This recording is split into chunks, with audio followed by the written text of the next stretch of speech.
جو لوگ اللہ پر ایمان لائیں، کہیں کہ ہمارا رب اللہ ہے، پھر اس پر جم جائیں، ان پر فرشتوں کا نزول ہوتا ہے۔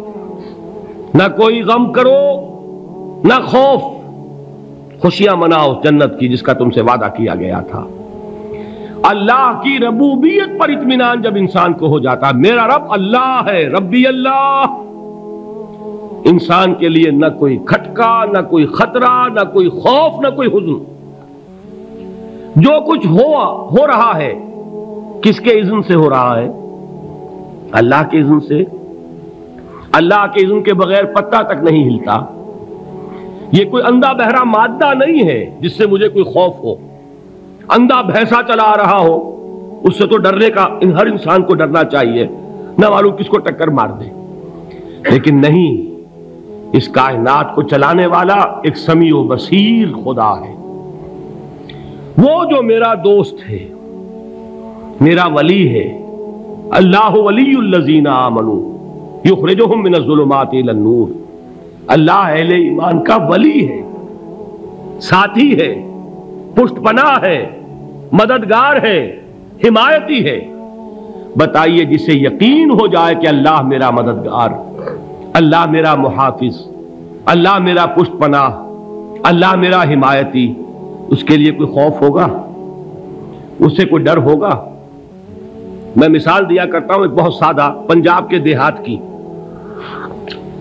تو بڑا چودھری ہے اور کوئی غریب کسان ہے۔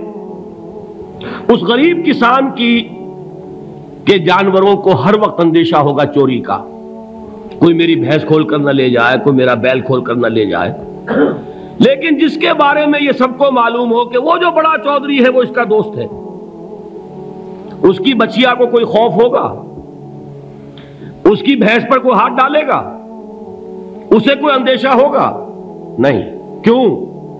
کہ وہ بڑا چودھری، بڑا اس کا یہاں کا سردار، جاگیردار، سب کو معلوم ہے وہ میرا دوست ہے، کوئی میرے خلاف اقدام نہیں کر سکتا۔ اس دنیا میں یہ چھوٹی سی بات اگر آپ کے دلی اطمینان اور سکون کا باعث بن سکتی ہے تو ذرا تصور کیجئے۔ میں لفظ تصور استعمال کروں گا صرف اس لیے کہ اس کا ہم جس کو کہتے ہیں ادراک اور شعور کر نہیں سکتے، اگر کے ساتھ کر سکتے۔ اگر یقین ہو کہ اللہ میرا مددگار اور یقین ہو کہ اللہ ہر آن میرے ساتھ ہے، پھر کوئی خوف؟ کس کا خوف؟ کوئی شے اللہ سے بالا تر ہے؟ کوئی قوت اس سے زیادہ طاقتور ہے؟ کوئی اس کے ارادے کو بدلنے والا ہے؟ کوئی اس کی مشیت کے آڑے آنے والا ہے؟ یہی بات ہے جو حضور نے فرمائی، یہ ایمان کا حاصل ہے لب لباب، کہ دیکھو اچھی طرح اس بات کو ذہن نشین کر لو، اگر تمام انسان مل کر تمہیں کوئی نقصان پہنچانا چاہے نہیں پہنچا سکتے، مگر جو کچھ اللہ نے لکھ دیا ہو، اور تمام انسان مل کر تمہیں کوئی نفع پہنچانا چاہیں نہیں پہنچا سکتے، مگر وہ شے جو اللہ نے طے کر دی ہو۔ آپ پھر میں کہوں گا ذرا طاری کیجئے، اسے فرض کیجئے، اسے سوچئے، اگر اس حدیث پر ہمارا دل ٹھکا ہوا ہو تو کسی سے ڈر ہوگا؟ یہ مجھے نقصان نہ پہنچا دے، یہ میری رپورٹ خراب نہ کر دے، یہ میری انکریمنٹ نہ رکوا دے، یہ میرا یہ نہ بگاڑ دے، یہ میرا یہ نقصان نہ پہنچا دے۔ اس کا ڈر، اس کا ڈر، اس کا خوف، اس کی خوشامد، اس کے لیے جا کر طرح طرح سے اپنی عزت نفس کو ذلیل کروانا اس کے سامنے، یہ سب کچھ کیوں کرتا ہے انسان؟ جب سمجھتا ہے کہ اس کے ہاتھ میں میرا کوئی نفع ہے، اس کے ہاتھ میں میرے لیے کوئی ضرر ہے، یہ مجھے کوئی گزن پہنچا سکتا ہے، یہ مجھے کوئی نقصان پہنچا سکتا ہے، یہ میرا کوئی کام بنا سکتا ہے، یہ میری کوئی ضرورت پوری کر سکتا ہے، اسی کا نام شرک ہے۔ جہاں آپ نے یہ سمجھا کہ غیر اللہ کے اندر کوئی طاقت موجود ہے، وہی شرک ہے۔ بتوں سے تجھ کو امیدیں، خدا سے نومیدی، مجھے بتا تو صحیح اور کافری کیا ہے؟ شرک تو یہ ہے۔ جس پر بھی تمہیں یہ خیال ہے، کلمہ ہے یہ کلمہ سوم، لا حول ولا قوت الا باللہ، ذرا اس پر دل کو کبھی اگر آپ تصور کریں، پھر فرض کریں، دل ٹھک جائے اس پر، کوئی طاقت نہیں۔ یہی بات تھی جو شیخ عبد القادر جیلانی رحمۃ اللہ علیہ نے اپنی وصیت میں اپنے بچے سے کہی. 11ویں دینے والے ہیں، لیکن حضرت شیخ عبد القادر جیلانی کی وصیت اور تعلیمات کو کتنے لوگ ہیں کہ جانتے ہو؟ یہ جن مقامات تک پہنچے ہیں وہ کس چیز کی بدولت پہنچے؟ انہوں نے جو پیغام دیا وہ کیا تھا؟ اے میرے بچے، جس طریقے سے قرآن مجید میں حضرت لقمان کی نصیحتیں جو ہے نقل کر دی گئی ہیں، میں یہ عرض کروں گا بالفرض اگر قرآن حضرت عبد القادر جیلانی کے بعد نازل ہوا ہوتا تو شیخ عبد القادر کی یہ نصیحتیں بھی قرآن میں درج ہوتی. اتنی اونچی نصیحتیں ہیں. اے میرے بچے، اس حقیقت کو ذہن نشین کر لے، لا فاعل فی الحقیقت ولا مؤثر الا اللہ. اس کائنات میں نہ کوئی فاعل حقیقی ہے نہ مؤثر حقیقی ہے سوائے اللہ کے. کسی شے میں کوئی تاثیر نہیں اگر اللہ نہ چاہے.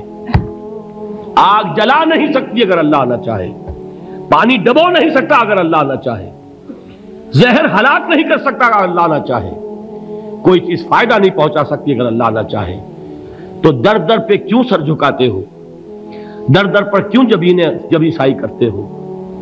سب کے سامنے کیوں ہاتھ پھیلاتے ہو؟ ایک اللہ سے مانگو، ایک اللہ کے سامنے زمین پر اپنی جبین رکھو. لا فاعل فی الحقیقت ولا مؤثر الا اللہ. نظر آتا ہے ہمیں کہ پانی پیاس بجھا دیتا ہے. پیاس بجھانے کی صلاحیت پانی میں نہیں ہے، اللہ کے اذن سے. کھانا بھوک مٹا دیتا ہے، بھوک مٹانے کی صلاحیت کھانے میں نہیں ہے، اذن رب میں ہے. دیکھیے یہی یقین تھا. حضرت موسیٰ علیہ السلام کا واقعہ یاد کیجئے. سامنے سمندر آ گیا ہے، قوم دیکھتی ہے پیچھے کہ گرد و غبار کا طوفان ہے. معلوم ہوا کہ فرعون اپنے لشکر سمیت آ گیا ہے. لشکر جب چلتا تھا تیز رفتاری کے ساتھ تو گرد و غبار کا جو طوفان اٹھتا تھا اس کا تصور کیجیے. اور لمحہ بلمحہ وہ قریب آ رہا ہے. پوری قوم نے کیا کہا؟ اے موسیٰ انا لمدرکون، اے موسیٰ ہم کو پکڑے گئے. قرآن مجید نے تو یہاں وہ باتیں نہیں لکھی ہیں، لیکن تورات میں یہ درج ہے کہ بنی اسرائیل جھگڑنے لگے، دست و گریبان ہو گئے موسیٰ کے ساتھ. موسیٰ ہمیں یہاں مروایا لا کر، اس سے تو ہم ہی بہتر تھے. وہاں کھانے کو ملتا تھا، زندگی تو تھی، بیگار ہم کر رہے تھے، موت تو نہیں تھی. اب جو کچھ ہوگا اس کا تصور کرو، جس طریقے سے ہمارے ٹکڑے اڑائے جائیں گے. تو لڑ رہے ہیں حضرت موسیٰ علیہ السلام سے. یہ تورات کی تفصیل ہے. قرآن میں صرف اتنا آیا ہے، پریشان ہو کر انہوں نے کہا انا لمدرکون، موسیٰ ہم تو پکڑے گئے. اس وقت موسیٰ کا جواب کیا ہے؟ کلا ان معی ربی سیہدین. نہیں، میرے ساتھ میرا رب ہے، وہ راستہ دے گا. بتائیے کہاں راستہ نظر آ رہا ہے؟ یہ ہے ایمان بالغیب. راستہ نظر نہ آئے تب اللہ پر یقین ایمان ہے. جیب میں پیسے ہوں اور تب دل کو اطمینان ہے تو ایمان کس پر ہوا؟ پیسے پر، اللہ پر نہیں. جب وسائل و ذرائع نہ ہو اور پھر یقین ہو کہ اللہ مسبب الاسباب ہے، وہ اسباب کا پابند نہیں ہے، وہ اسباب کا محتاج نہیں ہے، اسباب اس کے محتاج ہے. اگر یہ یقین ہے تو اللہ پر ایمان ہے. یہ نہیں ہے تو تمہارا ایمان اسباب پر ہے، وسائل پر ہے، ذرائع پر ہے، مادیات پر ہے، اللہ پر نہیں. اس وقت کہاں راستہ تھا؟ کوئی راستہ تھا؟ سمندر ہے اور ادھر سے لشکر آ گیا ہے. کلا ان معی ربی سیہدین. اب دیکھیے ایمان کہہ دینا آسان ہے، ہوا معکم اینما کنتم، جہاں کہیں بھی تم ہوتے ہو اللہ تمہارے ساتھ ہوتا ہے. لیکن اس کا یقین قائم ہو جائے تو زمین و آسمان کا فرق واقع ہو جائے. یہی بات ہوئی حضور کے ساتھ. غار ہے، چھپے ہوئے ہیں محمد الرسول اللہ اور آپ کے وہ یار غار ابو بکر صدیق رضی اللہ تعالی عنہ. اقبال نے حضرت ابو بکر کی شان میں چند اشعار کہے صرف، لیکن واقعہ یہ ہے کہ بھاری بھاری نظموں پر اور قصیدوں پر بھاری ہے. طویل ترین نظمیں اور قصیدے ہوں ان پر بھاری ہے. ہمت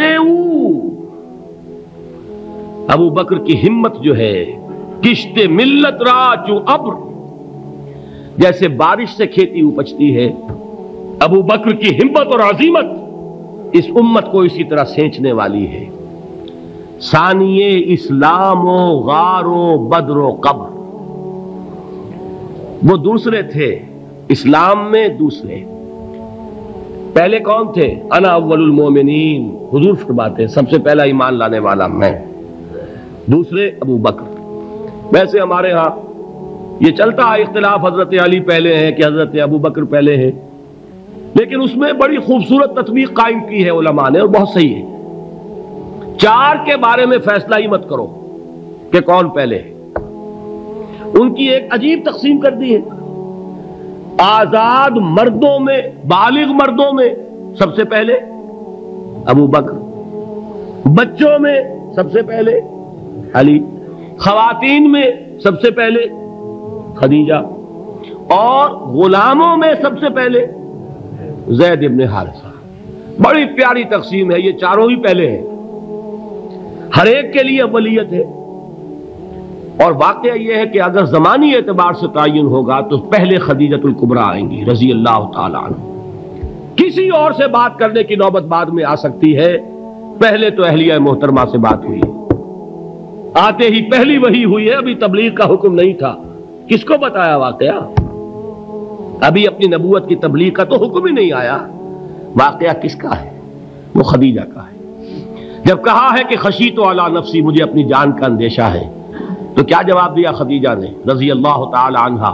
وہ صدیقۃ الکبریٰ ہے۔ صدیقات جو ہے خواتین، ان میں چوٹی پر خدیجۃ الکبریٰ ہے رضی اللہ تعالی عنہا، اور صدیق جو مرد ہیں ان میں صدیق اکبر ہے ابو بکر صدیق رضی اللہ تعالی عنہ، لیکن صدیقات میں چوٹی پر۔ جب حضور نے فرمایا خشیت علی نفسی، کیا فرمایا؟ کیا عرض کیا؟ کیسے تسلی دی؟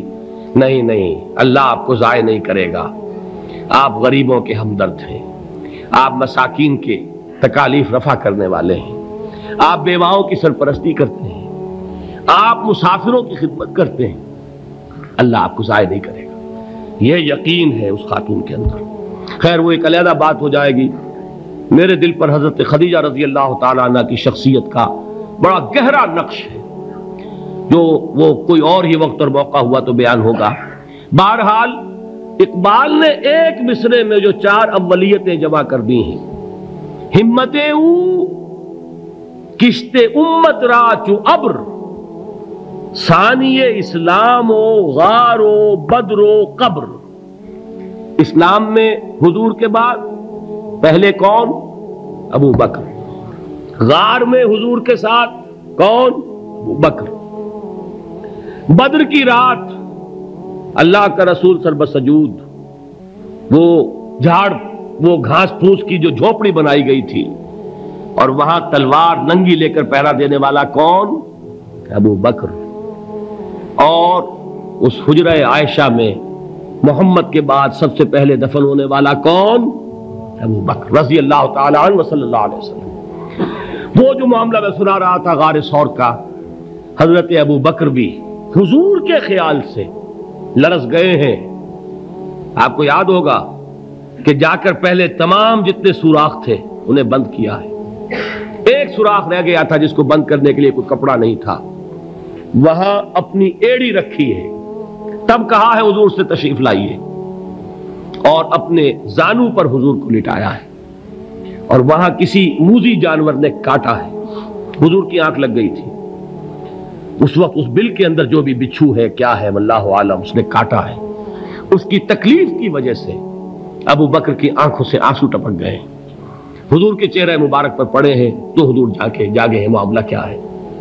ایڑی نہیں ہٹائی وہاں سے، مبادا وہ جانور وہاں سے نکل کر محمد الرسول اللہ کو کوئی گزن پہنچا دے، ابو بکر کی ایڑی ہے، جس طرح چاہے کھا لے، ختم کر دے، جان نکل جائے تب کوئی آنچ آئے، محمد پر تو آئے، لیکن جیتے جی نہیں۔ وہ ہے ابو بکر۔ حضور کے خیال سے اس وقت حضور نے پھر اپنا لعاب دہن لگایا ہے، اور اس سے پھر آپ کی تکلیف ختم ہوئی۔ جیسے خیبر میں حضرت علی کی آنکھ دکھ رہی تھی، اس کو جو شفا حاصل ہوئی ہے وہ بھی حضور کے لعاب دہن سے ہوئی۔ تو بہرحال اس وقت انہوں نے کہا ہے کہ اے نبی یا رسول اللہ، اگر اس وقت ان میں سے کسی نے غیر ارادی طور پر بھی اپنے قدموں کی طرف جھانک لیا تو پکڑے جائیں گے۔ کیا جواب تھا اللہ کے رسول کا؟ لا تحزن ان اللہ معنا، اللہ ہمارے ساتھ ہے، کیوں گھبراتے ہو ابو بکر؟ یہ ہے ایمان باللہ، میرا مالک اللہ، میرا رازق اللہ، میرا محافظ اللہ، میرا مددگار اللہ، میرا پشت پناہ اللہ، میرا دوست اللہ۔ یہ دوستی ہے اللہ کی جو لب لباب ہے، حاصل ہے ایمان کا، اسی کا نام ولایت ہے۔ اولیاء اللہ کے سروں پر سینگ نہیں ہوتے، جس کے دل میں ایمان راسخ ہو چکا ہو وہی اللہ کا ولی ہے، جسے اللہ پر یقین ہو چکا ہے وہی اللہ کا ولی ہے، جسے یقین ہے اللہ میرے ساتھ ہے، میرا مددگار، میرا پشت پناہ، میرا ساتھی، میرا دوست، میرا محبوب، میرا محب۔ اللہ اہل ایمان سے محبت کرتا ہے۔ واللہ یحب الصادقین، ان اللہ یحب الذین یقاتلون فی سبیلہ صفا کانہم بنیان مرصوص۔ اللہ محبت کرنے والا، اہل ایمان محبوب، اور اہل ایمان محبت کرنے والے اللہ محبوب۔ والذین آمنوا اشد حبا للہ۔ آپ تصور کیجئے جسے یہ رشتہ ایمان یا رشتہ ولایت حاصل ہو جائے، الا ان اولیاء اللہ لا